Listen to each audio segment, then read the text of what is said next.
সূরা আল আলাক। রহমান রহিম আল্লাহ তাআলার নামে। হে মুহাম্মদ, তুমি পড়ো পড়ো তোমার মালিকের নামে, যিনি সৃষ্টি করেছেন, যিনি মানুষকে সৃষ্টি করেছেন জমাট বাঁধা রক্ত থেকে।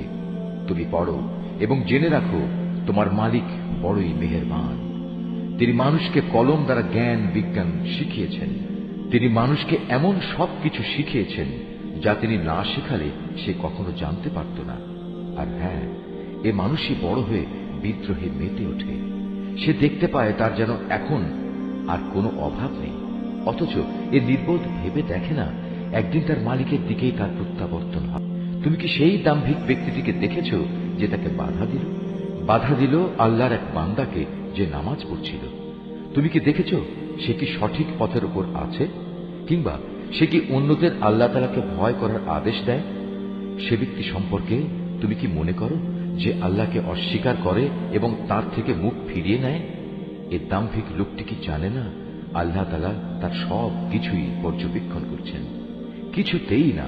যদি সে এ থেকে ফিরে না আসে, তাহলে অবশ্যই তাকে আমি সম্মুখ ভাগের চুলের গোছা ধরে হ্যাঁচড়াবো। তুমি কি জানো সে কে, যার চুল ধরে আমি হ্যাঁচড়াবো?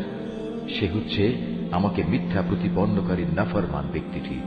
সে আজ বাঁচার জন্য তার সঙ্গী সাথীদের ডেকে আনুক, আমিও তার জন্য আযাবের ফেরেশতাদের ডাক দেব। না, তুমি কিছুতেই তার অনুসরণ করো না।